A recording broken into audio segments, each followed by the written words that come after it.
Say the word Allah in most Western countries, and the associations are immediate. We picture minarets, crescents, and the rituals of the Islamic faith.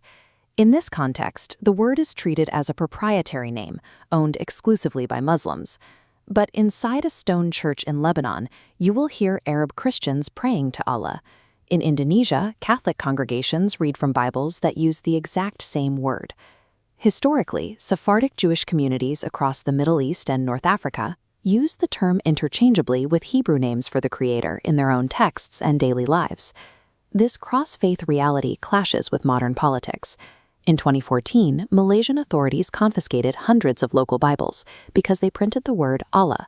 The government argued the term belonged solely to Islam. If the word is treated as the definitive boundary of the Islamic faith today, we have to look at how it became the generic noun for God across multiple Abrahamic religions.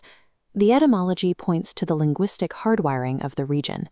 In ancient Arabic, the definite article al, meaning the, paired with ilāh, meaning deity. Over time, speakers contracted the two sounds, fusing them together to form ilāh, literally the God. The word is embedded in the ancient Semitic language family. The Aramaic word for God is ʼAlāhā. In Syriac, it's ʼAlāhā, and in Hebrew, ʼElōah. Because of these shared roots, Allah was a common vocabulary word across pre-Islamic Arabia long before the Prophet Muhammad was born. In that era, the word did not imply monotheism.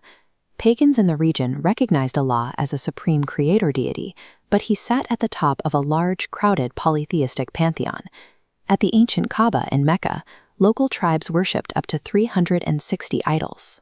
They paid tribute to Allah alongside a host of lesser gods, including 3 goddesses, Al-lāt, Uzzá, and Manāt, who were worshipped as his daughters.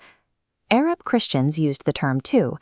A Christian martyrion inscription found in Zabad, Syria, dated to the year 512, opens explicitly with the phrase, "by the help of Al-ilāh," providing archaeological proof of the word's pre-Islamic Christian usage. The term began as a shared regional title. Pagans, Christians, and Jews alike used it to describe the highest divine power they recognized. Early Islam introduced a theological disruption. Muhammad's revelation did not bring a foreign name for the divine to the Arabian Peninsula. Instead, it systematically purged and redefined the word already in use. Islam established the concept of tawhid, absolute, indivisible oneness, an uncompromising rejection of the region's older, crowded pantheons. Chapter 112 of the Quran, Al-Ikhlas, states that God begets not, nor is he begotten, stripping Allah of the mythical daughters and pagan associates assigned by earlier Meccans. The concept of a remote creator who required lesser gods as intercessors disappeared. In its place, the new theology described a God who demanded direct, solitary devotion. Linguistically, the word transitioned from a generic noun, meaning the God, to a definitive proper noun. In Islamic theology, it became lafz al-jalala, the word of majesty.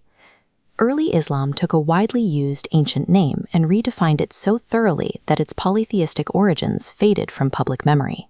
As the religion grew, this proper noun anchored itself in the daily vernacular of the Muslim world. Expressions like inshallah, if God wills, and alhamdulillah, praise be to God, became ubiquitous fixtures of daily speech. Islamic expansions and trade networks carried the word far beyond the Arabian desert. It traveled east into the islands of Indonesia and west into Europe, taking root in the Iberian Peninsula. Hundreds of years of Muslim presence in Europe left permanent linguistic remnants. The Andalusi Arabic phrase laushallah evolved into the modern Spanish word ojalá and the Portuguese oxalá, both still used today to express hope. Which brings us back to the present paradox. If Islam so completely claimed the word, why do Arab Christians, Sephardic Jews, and Southeast Asian Catholics continue to use it today? Native Arabic-speaking Christians and Jews never stopped using their ancestral vocabulary.